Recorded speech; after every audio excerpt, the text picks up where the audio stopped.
Hello guys, krypton tutorial में आपका स्वागत है। और आज हम बात करेंगे कैसे हम एक ग्रेफाइट से डायमंड को बना सकते हैं। ग्रेफाइट से डायमंड बनाने के बीच में मैंने एक इक्विलिब्रियम बनाया है। इस इक्विलिब्रियम का मतलब ये है कि आप ग्रेफाइट से डायमंड ही नहीं बल्कि डायमंड से ग्रेफाइट भी बना सकते हैं। ठीक है।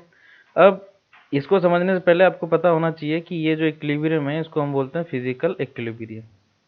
अच्छा, सबसे पहली बात, हमने इसको फिजिकल इक्विलिब्रियम क्यों बोला है? क्योंकि इनकी जो फिजिकल स्ट्रेंथ है उसमें चेंज होता है। कहने का मतलब जो ग्रेफाइट होता है वो लुब्रिकेंट जैसा बिहेव करता है। कहने का मतलब क्या हुआ इसका कि ये ज़्यादा इतना स्ट्रेंथ नहीं है इसकी फिजिकल स्ट्रेंथ इतनी अच्छी नहीं है जितनी इस डायमंड की है। कहने का मतलब वो है कि सामने अगर एक मेरे आप खड़े हो तो मैंने मान लीजिए आपके दो थप्पड़ मारता हूँ।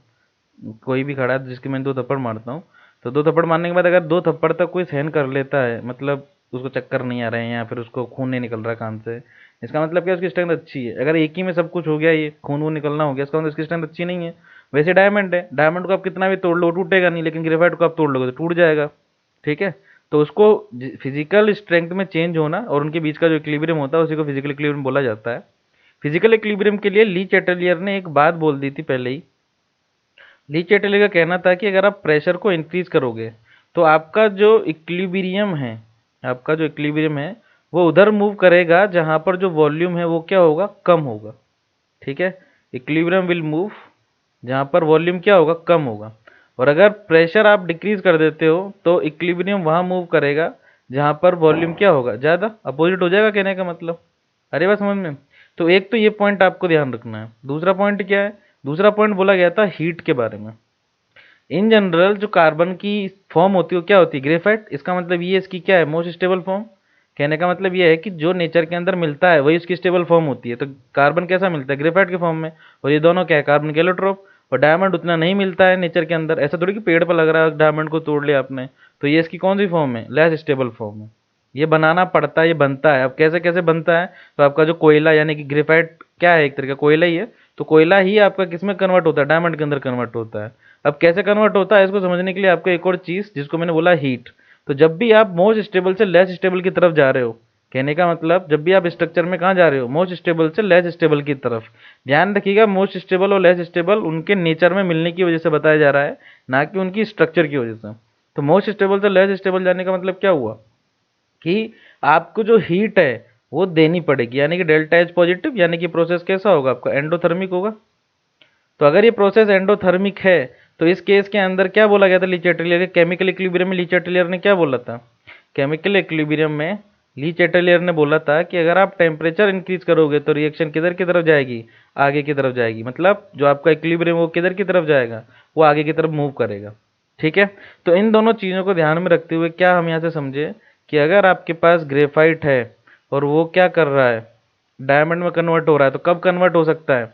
तो सबसे पहले तो हमें पता है कि ग्रेफाइट की जो स्ट्रक्चर होती है उसमें जो लेयर्स होती हैं, जैसे अगर दो लेयर आपने बनाई है, मान लो एक ये लेयर, एक लेयर ग्रेफाइट की स्ट्रक्चर की है, तो ये दोनों एक दूसरे के ऊपर फिसल सकती हैं। ठीक है। तो अगर एक दूसरे के ऊपर फिसल सकती हैं इसका मतलब इनके पास थोड़ा गैप ज़्यादा रहा होगा। गैप ज़्यादा रहा है इसका मतलब क्या है कि इनका वॉल्यूम होता है ज़्यादा। ठीक है। यानी कि ग्रेफाइट जब स्ट्रक्चर बनती है, जितने कार्बन का ग्रेफाइट बनता है, अगर उतने कार्बन का आप डायमंड बनाओगे तो जो वॉल्यूम होगा वो ग्रेफाइट का क्या होगा, ज़्यादा। क्योंकि परतों को फिसलने, लेयर्स को फिसलने के लिए क्या चाहिए, जगह चाहिए। तो वो किसके पास है, ग्रेफाइट के पास। डायमंड में वही कंडेंस्ड होती है क्योंकि वॉल्यूम क्या होता है, कम। वॉल्यूम कम क्यों होता है, क्योंकि एक 3D स्ट्रक्चर होती है ये। ठीक है, 3D सॉलिड स्ट्रक्चर होती है। तो डायमंड का जो वॉल्यूम होता है वो कम होता है और ग्रेफाइट का जो वॉल्यूम होता है वो क्या होता है, ज़्यादा। ये जो लेयर्स एक दूसरे के ऊपर फिसल सकती हैं, इसलिए कैसा बिहेव करता है, लुब्रिकेंट जैसा बिहेव कर सकता है। ठीक है। अब ग्रेफाइट से डायमंड क्या था, डेल्टा एच पॉजिटिव था। तो कैसे हम ग्रेफाइट से डायमंड बना सकते हैं? तो अगर हमने प्रेशर इंक्रीज किया तो रिएक्शन यानी कि इक्विलिब्रियम जिसकी हम बोल रहे हैं, इक्विलिब्रियम ऑफ रिएक्शन क्या करेगा, फॉरवर्ड मूव करेगा। क्योंकि वॉल्यूम क्या है, वहीं कम है, यही तो लिचरल ने बोला था। और टेम्परेचर को आप इंक्रीज करोगे तब इक्विलिब्रियम किधर मूव करेगा आपका, तब भी इक्विलिब्रियम फॉरवर्ड मूव करेगा। यानी कि टेम्परेचर बढ़ाकर और प्रेशर बढ़ाकर ही क्या कर सकते हो आप, एक ग्रेफाइट को किस में कन्वर्ट कर सकते हो, ग्रेफाइट को डायमंड के अंदर कन्वर्ट कर सकते हो। ठीक है, इनटू डायमंड। आप माने ना माने लेकिन एक रोटी के टुकड़े को भी अगर आप बहुत ज़्यादा प्रेशर और टेम्परेचर के अंदर, यानी कि ज़मीन के अंदर बहुत अंदर हाई प्रेशर पे गाड़ देते हैं, तो एक रोटी का टुकड़ा भी डायमंड बना सकता है। ठीक है, कंडीशन रहेगी यही। बस बात यह है कि वो जो रोटी का टुकड़ा काफ़ी ज़्यादा साल ले लेगा आपके क्या करने में, एक डायमंड बनने में।